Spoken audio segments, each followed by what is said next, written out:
Capítulo 1. Afinal, o que é a Bíblia? Você já parou para pensar no que realmente está segurando nas mãos quando abre uma Bíblia? Para algumas pessoas, a Bíblia é apenas um livro antigo. Para outras, é um livro religioso. Para milhões de cristãos ao redor do mundo, porém, ela é muito mais do que isso. Ela é a palavra de Deus. Mas o que isso significa? A Bíblia não é um livro comum. Ela é uma coleção de livros escritos em épocas diferentes, por autores diferentes, em lugares diferentes e em situações históricas completamente diferentes. Mesmo assim, existe uma grande história que atravessa toda a Bíblia. Uma história que começa com Deus, passa pela criação, pela queda do ser humano, pela promessa de redenção, pela história de Israel, pela vida, morte e ressurreição de Jesus Cristo. E termina mostrando o plano de Deus para restaurar todas as coisas. Por isso, quando alguém começa a ler a Bíblia, não está apenas lendo histórias isoladas. Está entrando em uma grande narrativa.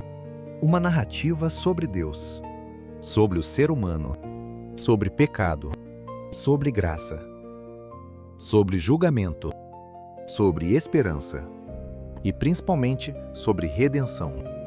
A palavra Bíblia vem de uma expressão que significa, de forma simples, livros. Isso já nos ajuda a entender algo importante. A Bíblia é um livro, mas ao mesmo tempo é uma biblioteca. Ela reúne diversos tipos de texto: história, poesia, profecia, cartas, leis, provérbios, relatos de vida, visões, orações. Cada parte precisa ser lida respeitando o tipo de texto que está diante de nós. Um salmo não deve ser lido exatamente como uma carta do apóstolo Paulo. Uma profecia não funciona da mesma forma que um relato histórico.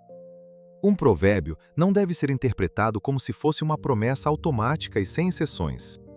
E é justamente por isso que estudar a Bíblia faz diferença. Não basta apenas ler palavras.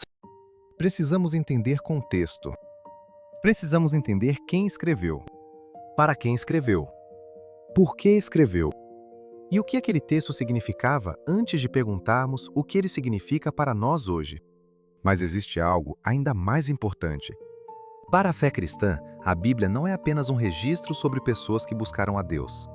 Ela apresenta Deus se revelando ao ser humano. Em outras palavras, a Bíblia não começa com o homem tentando descobrir Deus. Ela começa com Deus tomando a iniciativa. No primeiro capítulo de Gênesis, a Bíblia não tenta provar que Deus existe. Ela simplesmente começa dizendo: no princípio, Deus criou os céus e a terra. Gênesis 1:1.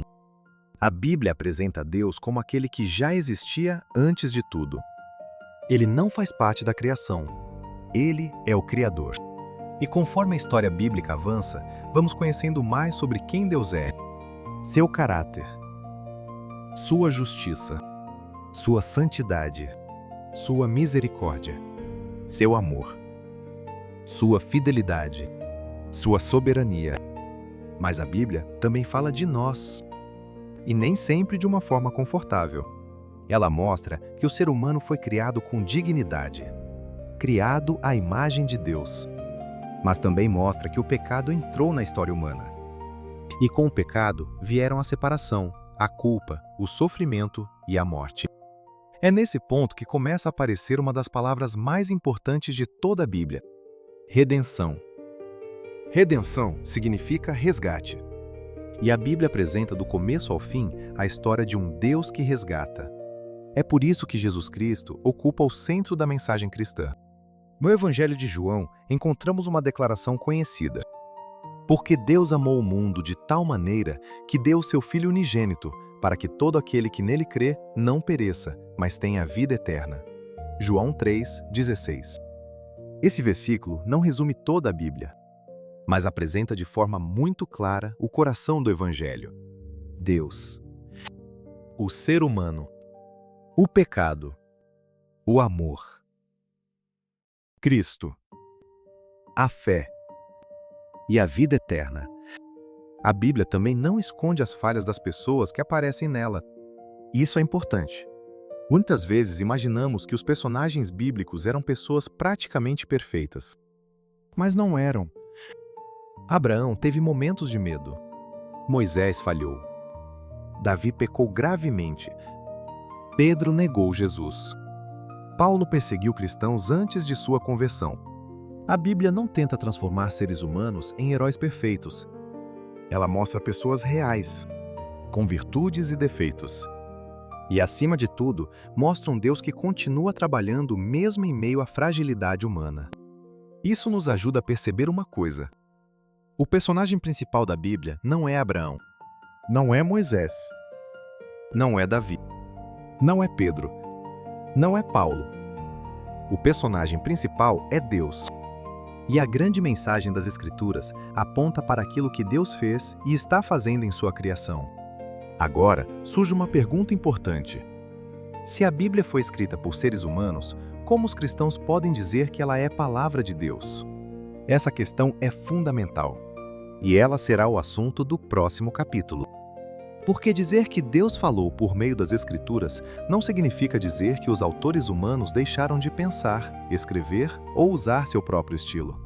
Os livros bíblicos têm estilos diferentes justamente porque foram escritos por pessoas diferentes.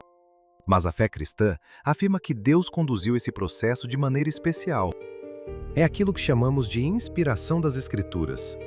E nós vamos entender isso com calma, sem complicação, sem linguagem difícil, mas com profundidade. Perguntas para reflexão. O que a Bíblia representa para você hoje? Você a enxerga mais como um livro religioso ou como uma mensagem que ainda fala a vida humana? Quando você lê a Bíblia, procura apenas respostas rápidas ou tenta entender o contexto daquilo que está lendo?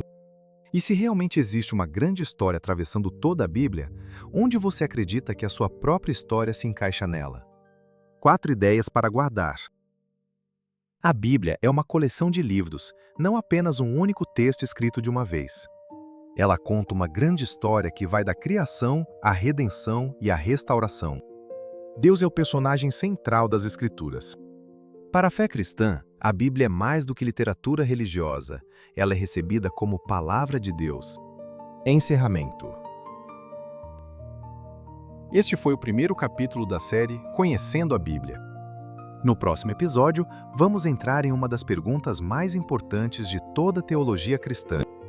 Quem escreveu a Bíblia? Deus ou seres humanos? E talvez a resposta seja mais interessante do que parece.